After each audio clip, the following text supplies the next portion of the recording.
周二美股经历了一场暴跌，好在多头及时进场护盘，但是呢，利空消息并没有解除。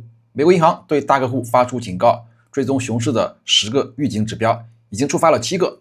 美国银行表示太多红旗要获利了结。另外呢，美军阿帕奇直升机被伊朗无人机打下来了，2名飞行员落海，美军呢派出了搜救队，2小时内把人捞回来了。但是川普大怒，说必须回应。周二呢开盘之后给出了 SNXX 的期权信号。SanDisk是周二极少逆势上涨的科技股。会员群的进群方式见频道首页或视频下方。先说基本面，美银的策略师给大机构客户发了内部报告 Bear Market Signposts， 也就是熊市路标。在过去的熊市来临之际呢，这些路标往往会依次亮红灯，股市呢见顶回落。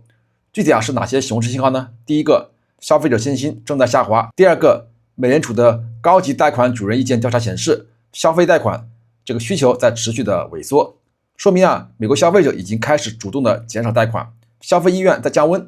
第三个，高估值股票大幅的跑赢低估值股票，这是过度投机的信号。第四个呢 ，S&P 500长期增长的预期已经远超5年的均值，进入了对任何负面消息极度脆弱的区间。再看一下个股的利空信号，光通信板块集体暴跌 ，AOI 周二暴跌 17.17%， Lumentum 也是跌了 8.23%。原因是研究机构 SemiAnalysis 发出了空头报告，说 CPO 的量产时间表可能推迟，一旦时间表被推迟，整个板块的估值基础就开始动摇。当然，英伟达的高级副总裁出来说他们在 CPU 出货上面没有看到任何的延迟。信哪个呢？最终市场选择了先出货再说。下面呢，再回顾一下周二盘前的利好消息，看看哪些个股能逆势上涨。美股周二盘前视频，虽然纳指周一的涨幅收窄，但是周二盘前纳指期货继续上涨。今天韩国的 Kospi 指数微型的暴力反弹 8.28%， 预测市场把特斯拉和 SpaceX 合并的概率推到了 50%。美最后把 SanDisk 目标价上调到了2200美元。周二推荐的个股有英特尔、英伟达、美光、Marvel。正股和期权策略详见频道首页和视频下方。芯片股、存储股和 SpaceX 的资金争夺战已经打响了。下面进入正题。那么6月11号周四 SpaceX 将完成 IPO 定价。6月12号周五呢，正式在纳斯达克挂牌交易，股票代码 SPCX， 每股定价135美元，融资规模高达750亿美元，估值高达 1.75 万亿美元。那么估值的支撑从哪里来？答案就是算力。回顾马斯克在2026年的2月神操作，把旗下的 xAI 呢并入了 SpaceX， 合并之后，整个实体估值跳到了 1.25 万亿美元。然后呢，就在本周 IPO 前夕SpaceX 披露了一份到期日为2029年6月的合同。Google 每个月给马斯克支付 9.2 亿美元，总金额接近300亿美元。Google 就可以使用大约11万张英伟达的 GPU 算力，这笔钱就是 SpaceX 高估值的最强背书之一。这还没有算 SpaceX 在今年5月和 Anthropic 签下的类似的合同。周一特斯拉大涨 4.59%， 明显跑赢大盘。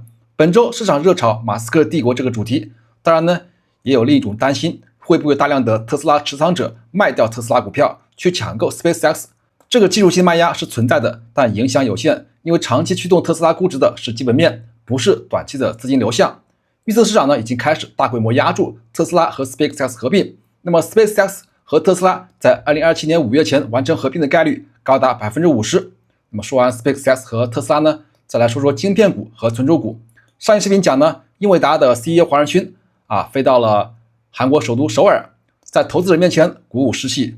我们才刚刚开始，不管股市发生了什么，你现在应该很高兴，因为你可以以折扣价买入了。他还宣布英伟达和 SK 海力士将联合开发下一代专为 AI 设计的内存晶片，这是英伟达和韩国的最大内存厂商深度绑定的信号。说完韩国呢，再看一下日本。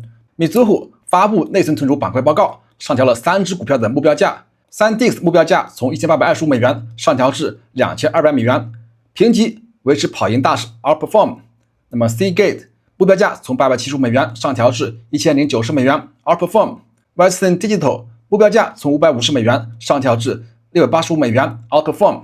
那么最后的逻辑呢，用一句话说就是AI 正在制造一场内存市场有史以来最严重的供需失衡，而且这场失衡呢，至少需要持续到2028年。今天盘前视频就简单讲到这里，评论区留下你的观点。幸福3年，账户翻倍，每天盘前盘中都会公布美股和期权策略，免费订阅 Patreon，第一时间获取策略。VIP 交流群详见频道首页和视频下方。华人开户首选老虎重磅加码，最高送50股英伟达，转仓再拿2%现金补贴。美股 ETF 交易实现零佣金。美国本土开户佣金、平台费、合约费全免。非美国开户每张合约收0.5至0.95美元。详见频道首页和视频下方会员群。